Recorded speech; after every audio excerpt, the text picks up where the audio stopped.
Et notre invité ce soir est Maître Benewende Stanislas Sankara, avocat de la famille Zongo. Bonsoir, Maître. Oui, bonsoir. Et merci d'avoir accepté notre invitation. Alors, 9 ans après le non-lieu, le dossier Norbert Zongo est de nouveau sur la table de la justice. Est-ce une satisfaction pour vous? D'abord, je vous remercie pour cette amable invitation, mais je dois dire que le dossier a connu tellement de péripéties que souvent on est dubitatif dans l'affaire Norbert Zongo. Seulement, il faut reconnaître que depuis le 8 avril 2015, à la faveur de l'insurrection, à la faveur de la découverte d'un certain nombre de pièces, à la faveur également de la désignation d'un autre cabinet d'instruction, ce dossier, en tout cas, a connu ces derniers moments une avancée notable, puisque nous avons déjà des inculpations, nous avons des auditions qui se poursuivent, nous avons également des objets qui ont été placés sous scellé, ce qui indique des pistes assez sérieuses pour la manifestation de la vérité. Donc, après le non-lieu, la première victoire, c'est que la Cour africaine des droits de l'homme et des peuples de Arusha a remis en cause cette décision qui était un déni de justice. Donc, je peux parler quelque part de satisfaction. D'accord. Alors, ces derniers jours, on a parlé de l'inculpation de 3 militaires de l'ex-RSP. Alors, au-delà de ces militaires, est-ce que des noms de commanditaires ont été cités? Pour le moment, c'est assez prématuré. Mais il faut souligner que ces noms qui ont été cités sont des soldats du régiment de sécurité présidentielle. Et quand on parle du régiment de sécurité présidentielle, c'est un régiment qui a un commandement. Est-ce que ces soldats ont obéi à un ordre de leur commandement? Toutes ces questions devraient être élucidées par le juge d'instruction. Et je crois que c'est le sens aussi des auditions qui sont en train de s'opérer. Et je pense aussi que l'occasion viendrait de pouvoir faire un point exhaustif sur les inculpations. Mais je pense à ce stade-là qu'on doit pouvoir s'en tenir aux 3 noms qui ont été cités. Justement, est-ce que après toutes ces péripéties, vous avez encore foi à la justice? Ah, tout à fait, tout à fait. Nous sommes face à une instruction plus que jamais très sereine.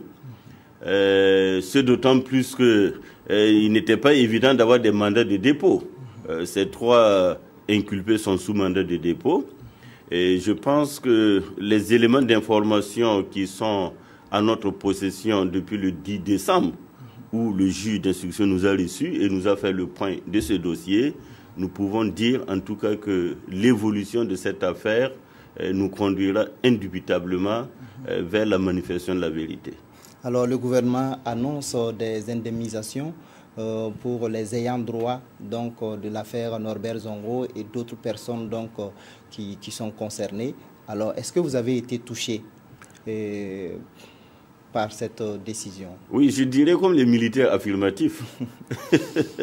J'ai reçu une lettre officielle de l'agent judiciaire du Trésor qui m'informe et d'ailleurs qui me transmet aussi un avis de crédit pour dire que la somme de 233 millions environ a été domiciliée dans un compte CARPA au titre de l'indemnisation des ayants droit et du MBDHP qui se sont constitués partie civile devant la Cour africaine des droits de l'homme et des peuples. D'accord.